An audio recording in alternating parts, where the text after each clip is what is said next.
ভগ্নাংশ বলতে আমরা বিভিন্ন রকম চেহারা দেখে থাকি। এটা একরকম চেহারা, এটা আবার আরেক রকম চেহারা, এটাও একরকম চেহারা, বিভিন্ন রকম চেহারার ভগ্নাংশ। কিন্তু ভগ্নাংশ জিনিসটা কি সেটা আমরা সঠিকভাবে উপলব্ধি করি না, যদিও ভগ্নাংশের অঙ্ক আমরা অনেকেই করতে পারি। আমরা সবাইকে স্বাগতম জানাচ্ছি ভগ্নাংশ নিয়ে আলোচনায়। প্রথমে আমরা জানব ভগ্নাংশ বলতে কি বোঝায় বা ভগ্নাংশ কাকে বলে। ফাহিম কি বলতে পারো ভগ্নাংশ কাকে বলে? ভগ্নাংশ কয়েকটা পার্টকে বলে, ভাঙা পার্টকে। ঠিক আছে, কয়েকটা ভাঙা পার্টকে ভগ্নাংশ বলে।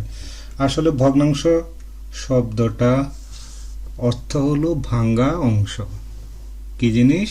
ভাঙা অংশ। ভাঙা অংশ।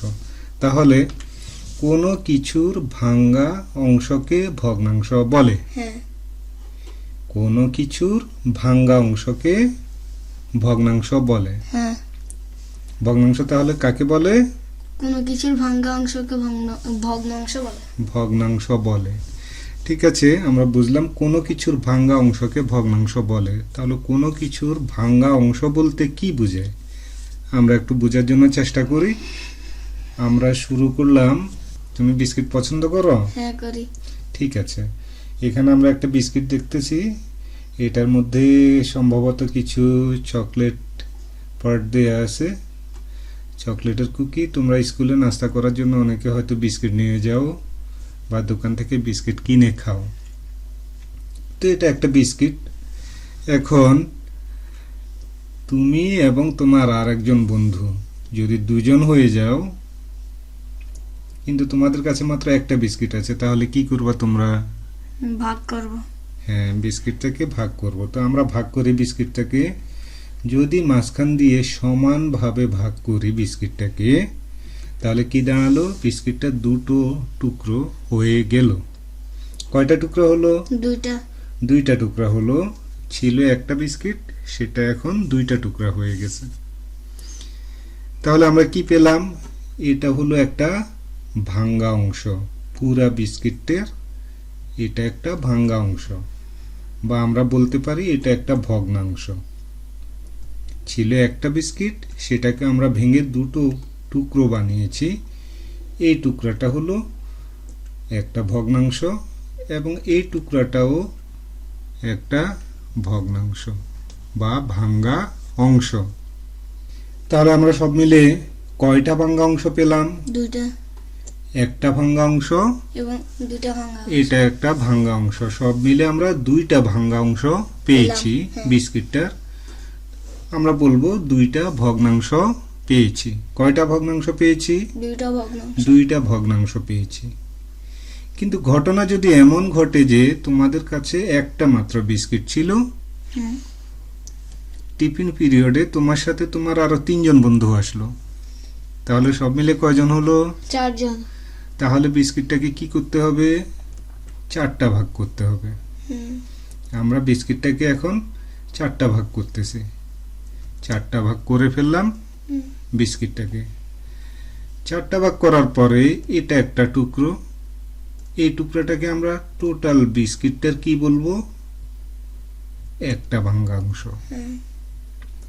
তাহলে এটা একটা ভাঙ্গা অংশ বা এটা একটা ভগ্নাংশ।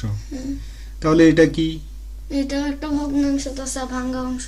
হ্যাঁ, এটাও একটা ভাঙ্গা অংশ বা এটাও একটা ভগ্নাংশ।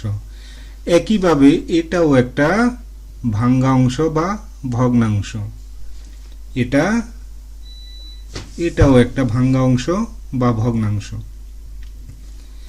তাহলে আমরা সব মিলে এই বিস্কিটটাকে কয়টা ভাগে ভাগ করলাম? 4টা ভাগে। 4টা ভাগে। 4টা ভাগে ভাগ করার পর আমরা কি পেলাম?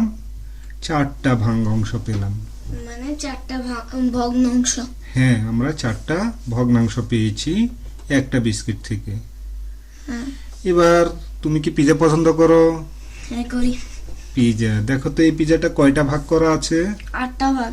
আমরা গুনে দেখি। 1টা 2টা 3টা 4টা 5টা 6টা 7টা 8টা। তোমরা 8 জন বন্ধু মিলে এটা টিফিন পিরিয়ডে খেতে পারবা, প্রত্যেকে যদি একটা করে টুকরো নেয়।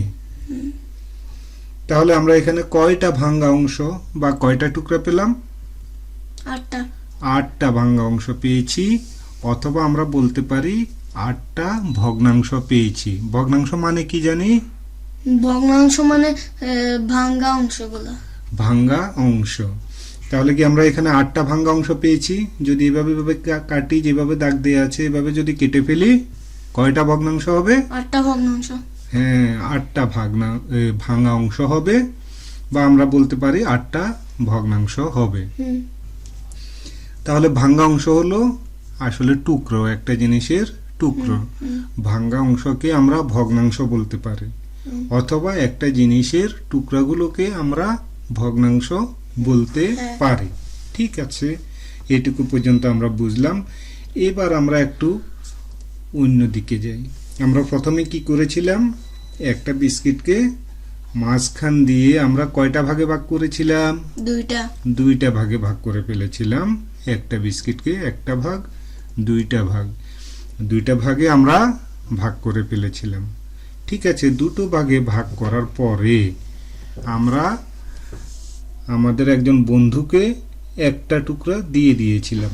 কয়টা টুকরা দিয়েছিলাম? একটা টুকরা দিয়েছি। পুরো বিস্কিট কি দিয়েছি? না। তাহলে আমরা কি করেছি? বিস্কিটটাকে 2 ভাগ করেছো তুমি। কয় ভাগ করেছো? 2 ভাগ। 2 ভাগ থেকে বন্ধুকে কয় ভাগ দিয়েছো? 1 ভাগ। 1 ভাগ দিয়েছো। ঠিক আছে, তাহলে আমরা কি করছি? 2 ভাগ থেকে 1 ভাগ বন্ধুকে দিয়েছো তুমি। হ্যাঁ। কি করেছো? 2 ভাগ থেকে 1 ভাগ বন্ধুকে দিলাম। ঠিক আছে, এখন কতটুকু দিয়েছো তুমি আবার বলো তো? 2 ভাগ থেকে 1 ভাগ বন্ধুকে দিলাম। এখন অঙ্ক করার সময় তো তুমি 2 ভাগ থেকে 1 ভাগ এভাবে তো তুমি লিখতে পারবে না। একেবারে এইখান থেকে শুরু করে এতটুকু, এত লম্বা লেখা তো অঙ্ক করার সময় লিখতে গেলে অনেক ঝামেলা, তাই না?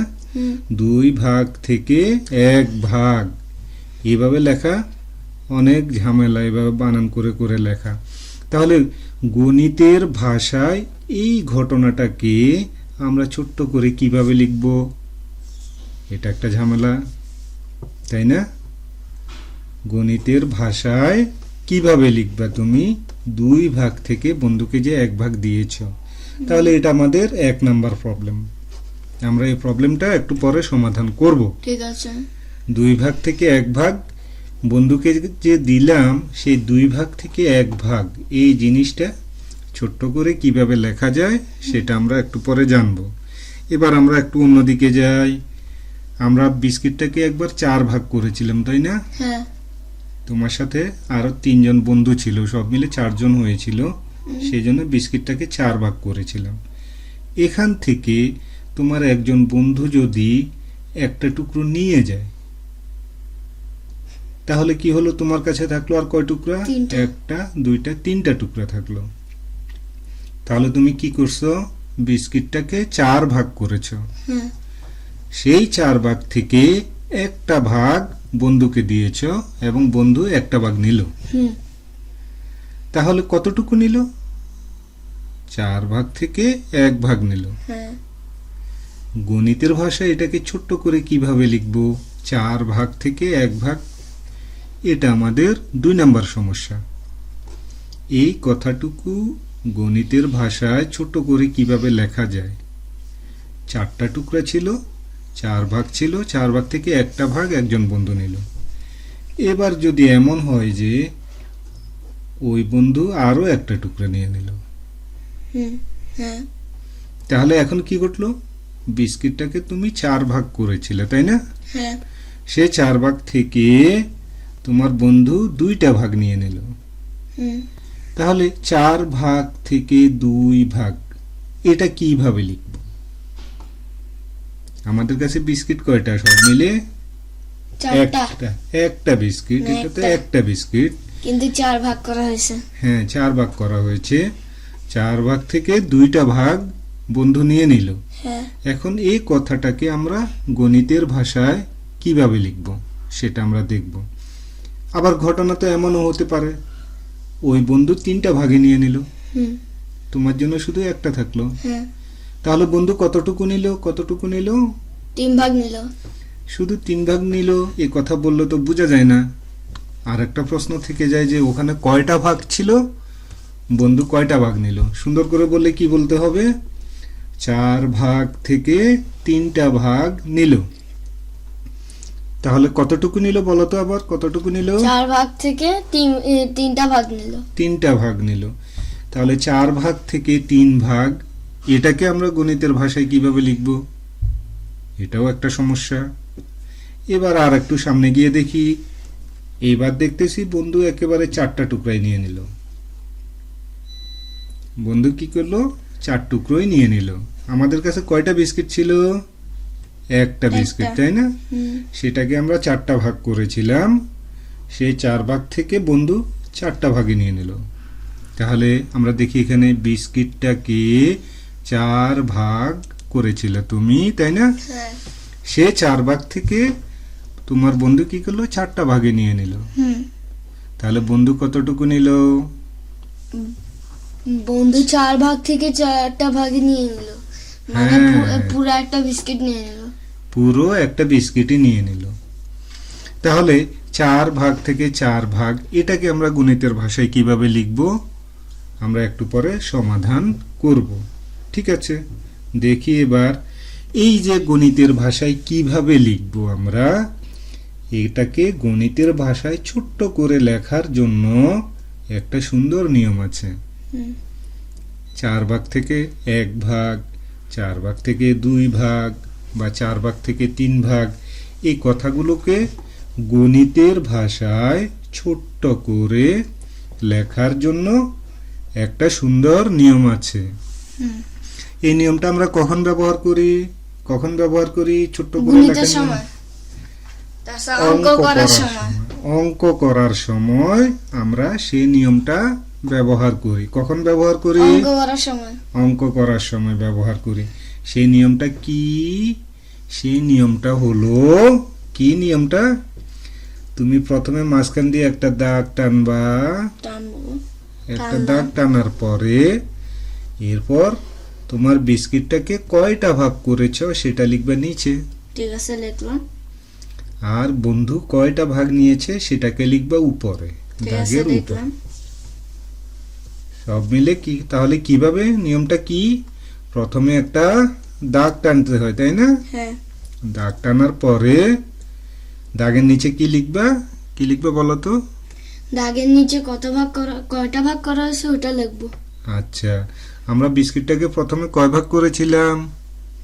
প্রথমে 4 ভাগ করেছিলাম। না, প্রথমে 2 ভাগ করেছিলাম। প্রথমে 2 ভাগ।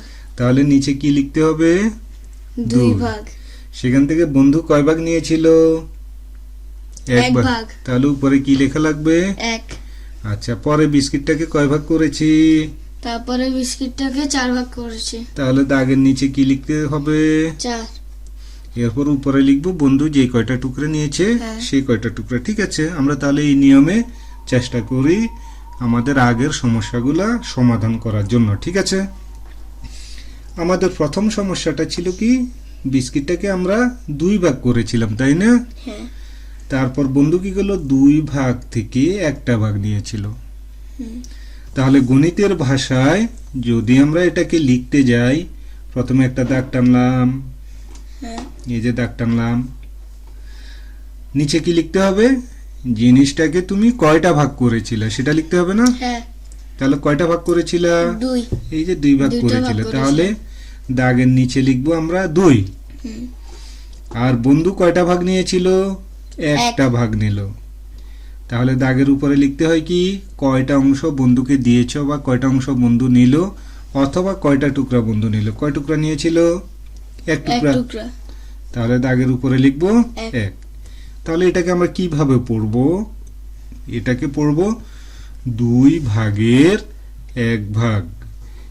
এই যে 2 ভাগ থেকে একটা ভাগ।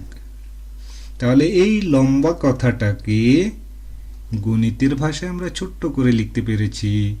এটা আর এটা দুটো একই কথা। তাহলে এটা কি হলো? 2 ভাগ থেকে একটা ভাগ।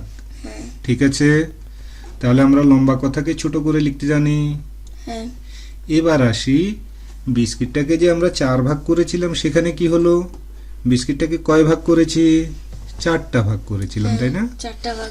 4 ভাগ থেকে এখানে আমরা কি দেখতে পাচ্ছি? বন্ধু কয়টা টুকরা নিল? একটা একটা টুকরা নিল। টুকরা। হ্যাঁ তাহলে এটাকে গণিতের ভাষায় ছোট্ট করে কিভাবে লিখবো? একটা দাগ টানলাম, এই যে একটা দাগ টেনেছি, নিচে কি লিখবো? সব মিলে কয়টা টুকরা? হ্যাঁ একটা, দুটা, তিনটা, 4টা টুকরা বানিয়েছিলাম, তাই নিচে 4 লিখলাম। এরপর বন্ধু কি নিল? কয়টা টুকরা নিল? একটা টুকরা। তাহলে উপরে লিখবো 1। তাহলে এটার অর্থটা কি দাঁড়ালো? 4 ভাগের 1 ভাগ। কি? 4 ভাগের 1 ভাগ। হ্যাঁ, নিচের দিক থেকে পড়া শুরু করতে হবে, নিচেরটা আগে পড়তে হবে। নিচে কি লেখা আছে? 4। এটা দিয়ে কি বোঝাচ্ছে? বিস্কিটটাকে আমরা 4 ভাগ করেছিলাম। কি বোঝাচ্ছে এটা দিয়ে? বিস্কিটটাকে আমরা 4 ভাগ করেছিলাম। আর উপরেরটা মানে কি? বন্ধু কয়টা নিল? হ্যাঁ তাহলে 4 ভাগ থেকে বন্ধু কয় ভাগ নিল? 1 ভাগ নিল। তাহলে 4 ভাগ থেকে একটা ভাগ। এই যে লম্বা কথাটা, এটাকে আমরা ছোট্ট করে গণিতের ভাষায় লিখেছি 4 ভাগ থেকে 1 ভাগ। তাহলে এটা কি লিখবো আমরা? এখানে বন্ধু কয়টা টুকরা নিয়েছে দেখতেছি? 2টা টুকরা। বিস্কিটটাকে আমরা কয় ভাগ করেছিলাম? 4 ভাগ। 4 ভাগ। 1 2 3 4। এখান থেকে দেখতেছি বন্ধু 2 ভাগ নিয়ে নিল। হ্যাঁ তাহলে 4 ভাগ থেকে 2টা ভাগ। হ্যাঁ এটাকে ছোট্ট করে কিভাবে লিখবো? একটা দাগ টানবো, নিচে লিখবো বিস্কিটটা কয়টা ভাগ করেছি, তারপরে উপরে উপরে লিখবো লিখবো বন্ধু কয়টা নিয়েছে। তাহলে কি হলো? এখানে বিস্কিটটাকে এটা দিয়ে কি বোঝাচ্ছে? এটা দিয়ে বোঝাচ্ছে বিস্কিটটাকে আমরা 4টা ভাগ করেছিলাম, সেখান থেকে 2টা ভাগ বন্ধু নিয়েছে। তাহলে এটা কিভাবে পড়বো বলো তো? কিভাবে পড়বো? 4 ভাগের 2 4 ভাগের 2 ভাগ। হ্যাঁ 4 ভাগের 2 ভাগ। অর্থাৎ এই কথাটা পুরোটা এই হ্যাঁ 4 ভাগ থেকে 2টা ভাগ। আমরা কি বলবো? 4 ভাগ থেকে 2টা ভাগ, অথবা বলবো 4 ভাগের 2 ভাগ। তুমি এটাও বলতে পারো 4 টুকরা থেকে 2 টুকরা। বিস্কিটটাকে আমরা 4 টুকরা করেছিলাম, সেখান থেকে 2 টুকরা না নিল, তাহলে সেটাকে আমরা লিখতেছি 4 টুকরা থেকে 2 টুকরা। আমরা নরমালি কিভাবে পড়ি? 4 ভাগ থেকে 2 ভাগ, বা সবাই কিভাবে পড়ে? 4 ভাগের 2 ভাগ। এবার এখানে দেখি তো কি করছে। এখানে কি করছে বলো তো? এখানে কি করছে? এখানে আমরা 4 ভাগ করছিলাম, 4 ভাগ থেকে এখন 3 ভাগ বন্ধু নিয়ে নিছে। আচ্ছা, বন্ধু 3টা ভাগ নিয়ে নিয়েছে। হ্যাঁ। তোমার জন্য রাখছে কয়টা? একটা। তাহলে তো টিফিনে তোমার পেট ভরবে না। একটা বিস্কিট থেকে বন্ধু 3টা নিয়েছে, সমস্যা নেই। বন্ধুর হয়তো বেশি ক্ষুধা লেগেছিল, সেজন্য 3টা ভাগ নিয়েছে, তাই না? তাহলে এখানে কি ঘটলো? বিস্কিটটাকে 4টা ভাগ করা হয়েছিল, তাই না? এই যে বিস্কিটটাকে কয়টা ভাগ করা হয়েছে? 4টা। 4 ভাগ থেকে 3টা ভাগ নিল। কে নিল? বন্ধু নিল। তাহলে এই ঘটনাটা 4 ভাগ থেকে 3টা ভাগ কিভাবে লিখবো? একটা দাগ টানবো আমরা, তারপরে নিচে কয়টা ভাগ করছে ওটা লিখবো, তারপরে উপরে বন্ধু কয়টা নিছে ওটা লিখবো। তাহলে আমরা এটা কিভাবে পড়বো? 4 ভাগের 3 ভাগ। এটা দিয়ে কি বোঝায়? এটা দিয়ে বোঝায় 4 ভাগ থেকে 3টা ভাগ নিয়ে নেওয়া হয়েছে। হ্যাঁ, 4 ভাগ থেকে 3টা ভাগ বন্ধু নিয়ে নিয়েছে। এবার আরেকটা ঘটনা দেখি। এখানে কি করছে বলো তো? দেখি দেখি এখানে কি করলো? আমার টিফিন থেকে 4টা ভাগে নিয়ে নিছে। হ্যাঁ, তোমার কাছে কয়টা বিস্কিট ছিল? ছিল একটা। তুমি কয় টুকরা করেছিলা? 4 টুকরা। 4 টুকরা করেছিলা। তোমার জন্য কিছু আছে? না না यार। তাহলে বন্ধু কি করেছে? সবগুলা খেয়ে ফেলেছে। 4টা ভাগ থেকে 4টা ভাগই নিয়ে নিল। হ্যাঁ, 4টা ভাগ থেকে 4টা ভাগে নিয়ে নিল। এটাকে গণিতের ভাষায় কিভাবে লিখবো আমরা? আগে মাঝখানে একটা দাগ টানবো, তারপরে নিচে কি লিখবো? তারপরে নিচে লিখবো কয়টা ভাগ আমরা করছি ওইটা লিখবো নিচে, তারপরে উপরে কয়টা ভাগ নিছে ওইটা লিখবো। তাহলে তোমার বন্ধু কি করছে? সবগুলাই নিয়ে নিছে। 4টা ভাগ থেকে 4টা ভাগ। ভাগে নিয়ে নিছে। এটাকে আমরা কিভাবে পড়বো?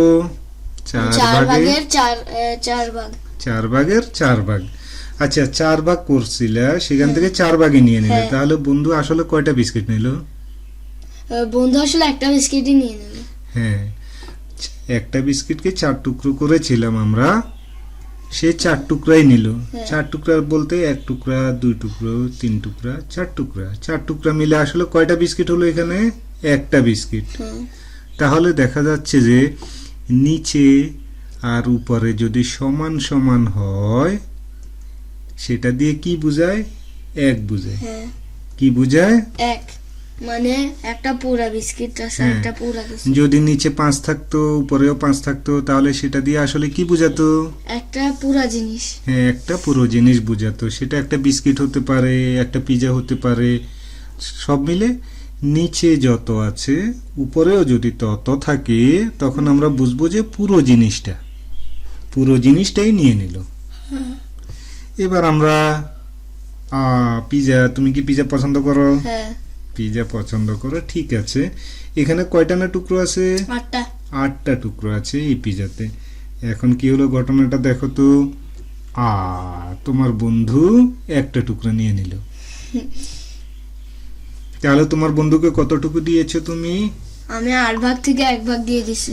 হ্যাঁ, 8 ভাগ থেকে 1 ভাগ দিয়েছো। তুমি যদি বলো যে শুধু 1 ভাগ দিয়েছো, তাহলে কিচ্ছু বোঝা যাবে না। কিছু বুঝে যাবে না। হ্যাঁ। বলতে হবে কি 8 ভাগ থেকে 1 ভাগ দিয়েছো, হ্যাঁ। তাহলে এটা মেক সেন্স করবে, কথাটা বোঝা যাবে। 8 ভাগ থেকে 1 ভাগ। 1 ভাগ। এবার দেখি কি ঘটে। এবার বন্ধুকে আরো একটা টুকরো দিয়েছো। তাহলে বন্ধুকে কতটুকু দিয়েছো তুমি? আমি বন্ধুকে সব মিলে 8 ভাগের 2 ভাগ দিয়ে দিছি। ছিল 8টা ভাগ তোমার কাছে। 8টা ভাগ। 1 2 3 4 5 6 7 8টা ভাগ ছিল। হ্যাঁ। সেখান থেকে বন্ধুকে দিলা একটা ভাগ, দুটো ভাগ। হ্যাঁ। তাহলে সব মিলে যত টুকরা ছিল সেটা লিখতে হয় নিচে, আমরা জানি। হ্যাঁ। এরপর বন্ধুকে যে কয়টা টুকরো দিয়েছো সেটা লিখতে হবে উপরে। হ্যাঁ। তাহলে এটাকে আমরা কিভাবে পড়বো? এটাকে 8 ভাগের 2 ভাগ। 8 ভাগের 2 ভাগ। হ্যাঁ, তার মানে কোনো একটা জিনিসকে 8টা ভাগ করা হয়েছিল, সেখান থেকে 2 ভাগ কেউ নিয়ে নিয়েছে। হ্যাঁ। কয়টা ভাগ করা হয়েছিল? 8টা ভাগ 8টা ভাগ। সেখান থেকে 2টা ভাগ নিয়ে নেওয়া হয়েছিল। হ্যাঁ, নিয়ে নেওয়া হয়েছিল। ঠিক আছে, তাহলে এবার আসো দেখি আমরা একটা খেলা খেলি। এটা কি? এটা হলো তোমার খাতার একটা পেজ, তোমার খাতার একটা পৃষ্ঠা, এটা পুরোটা। সেটাকে তুমি কি করেছো? কয়েকটা ভাগে ভাগ করেছো। তারপর তোমার রং পেন্সিল দিয়ে প্রত্যেকটা ভাগকে এক এক রকম রং করেছো, তাই না? হ্যাঁ। এখানে সেটাই দেখাচ্ছে। তাহলে তুমি কয়টা ভাগে ভাগ করেছো দেখো তো সব মিলে খাতার পৃষ্ঠাটাকে? সব মিলে 25 ভাগ করেছি। 1 2 3 4 5 1 2 3 4 5 5 5 25। 25 ভাগে ভাগ করেছো তুমি।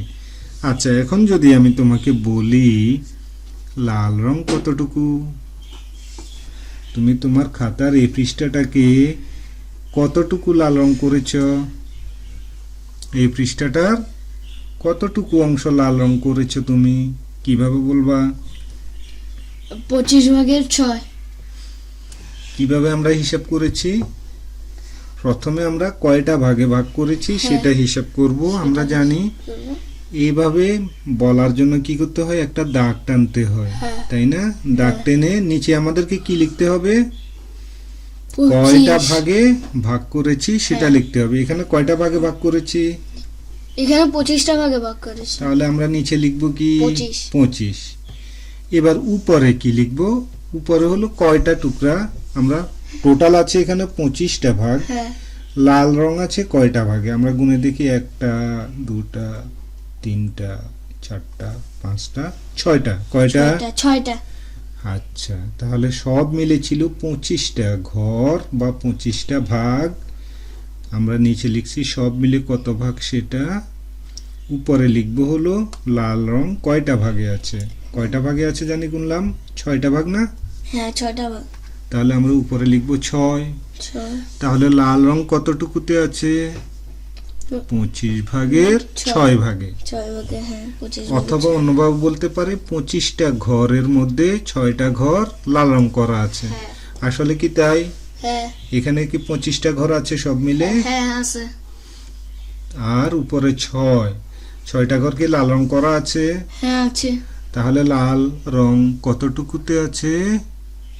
25 ভাগের 6 ভাগে। 25 ভাগের 6 ভাগে লাল রং আছে। হ্যাঁ। এবার বলো নীল রং কতটুকুতে আছে? ঠিক আগের মতোই আমরা একটা দাগ টানলাম। নিচে কি লিখবো? নিচে নিচে নিচে দাগের নিচে কি লিখতে হয়? 25, কারণ 25টা ভাগ করা আছে। হ্যাঁ, নিচে লিখবো আমরা 25, কারণ 25টা ভাগ করা আছে। আমরা নিচে 25 লিখলাম। উপরে কি লিখবো এখন তাহলে? কয়টা ঘরে নীল কালার আছে, নীল রং আছে? গুনে দেখো তো কয়টা? 1 2 3 4 5 6। তাহলে উপরে কি লিখবো? 6। তাহলে আমরা এটা কিভাবে পড়বো? 25 ভাগের 6 ভাগ নীল রং করা আছে। হ্যাঁ করা আছে। 25 ভাগের 6 ভাগে নীল রং করা আছে। অন্যভাবে বলতে পারি, খাতার মধ্যে সব মিলে 25টা ঘর আছে, সেখান থেকে 6টা ঘরকে নীল রং দেয়া হয়েছে। তাহলে এই কথার অর্থ কি দাঁড়ালো? 25 ভাগের 6 ভাগ এই রং কথার করা আছে। হ্যাঁ, এই কথার অর্থ দাঁড়ালো 25টা ঘর আছে এখানে, সব মিলে 25টা ঘর আছে, সেখান থেকে 6টা ঘরকে নীল রং করা হয়েছে। দেখি এবার এটা বলো তো, সবুজ রং কতটুকু? সবুজ রং কতটুকু করা হয়েছে এখানে? আমি দাগ টানলাম, তাহলে নিচে কি লিখবো? নিচে 25 লিখবো, কারণ 25টা ভাগ করা আছে। 25টা ভাগ করা আছে, তাই আমি 25 লিখলাম। আর কয়টা ঘরে সবুজ রং আছে? 1টা 2টা 3টা 4টা 5টা ঘরে। তাহলে 25টা ঘরের মধ্যে 5টা ঘর সবুজ কালারের রং করা আছে। হ্যাঁ, এটা দিয়ে কি বোঝাচ্ছে তাহলে? 25টা ঘরের মধ্যে 5টা ঘর সবুজ রং দেয়া আছে। একইভাবে হলুদ রং কি বলবো? হলুদ রং একইভাবে হলুদ রঙে প্রথমে দাগের নিচে আমরা লিখবো 25, কারণ 25টা ভাগ করা আছে।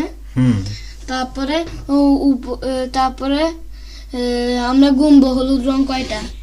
1 2 3 4 5, মানে এখানে 5টা হলুদ রং আছে, মানে উপরে লিখবো আমরা 5। তাহলে হলুদ রং আছে এতটুকু। এটা কিভাবে পড়বো? 25টা ঘরের মধ্যে 5টা ঘর হলুদ রং। 25টা ঘরে এটাকে কিভাবে পড়তে হয়? নিচে থেকে পড়তে হয় প্রথমে, তাই না? 25টা ঘরের মধ্যে 5টা ঘর হলুদ রং। এবার দেখি সাদা রং কয়টা আছে। তাহলে নিচে কি লিখবো? সব মিলে কয়টা ঘর? সব মিলে ঘর কয়টা? আর উপরে কি লিখবো? সাদা রং কতটুকু? কয়টা সাদা রং আছে? একটা। তাহলে আমরা লিখবো এখানে কি? 25 ঘরের 1। হ্যাঁ, 25 ঘরের 1 ঘর। 25 ভাগের 1 ভাগ। হ্যাঁ, তাছাড়া 25 ভাগের 1 ভাগ। এবার লাস্টেরটা বলো তো, আকাশি রং কতটুকু আছে? আকাশি রং 25 ভাগের 2 ভাগ। 25 ভাগের 2 ভাগ আকাশি রং দেয়া আছে। তাহলে আমরা ভগ্নাংশ কি সেটা আমরা বুঝতে পেরেছি নাকি? হ্যাঁ, বুঝতে পেরেছি। তাহলে ভগ্নাংশ কাকে বলে? কোনো কিছুর অংশকে ভগ্নাংশ বলে। হ্যাঁ, কোনো কিছুর অংশকে ভগ্নাংশ বলে। কোনো কিছুর ভাঙা অংশকে ভগ্নাংশ বলে, এটা আমরা বুঝলাম। ভগ্নাংশকে ইংরেজিতে কি বলে? ভগ্নাংশকে ইংরেজিতে ফ্র্যাকশন বলে। ভগ্নাংশকে ইংরেজিতে ফ্র্যাকশন বলে। ভগ্নাংশ লেখার নিয়মটা কি? ভগ্নাংশ লেখার নিয়ম হলো, প্রথমে মাঝখানে একটা দাগ টেনে, তারপরে নিচে কয়টা ভাগ আমরা করেছি ওটা লিখতে হবে, তারপরে উপরে কয়টা ভাগ নিয়ে নেওয়া হয়েছে ওটা লিখতে হবে। গুড, তুমি খুব সুন্দর বলেছো। তাহলে আমরা শিখলাম কোনো কিছুর ভাঙা অংশকে ভগ্নাংশ বলে, অথবা একটা জিনিসকে কয়েকটা টুকরো করার পরে সেখান থেকে যদি 2-1টা টুকরা দিয়ে কিছু করা হয়, তখনও সেটাকে ভাঙা অংশ বা ভগ্নাংশ বলে। ভগ্নাংশকে ইংরেজিতে ফ্র্যাকশন বলা হয়।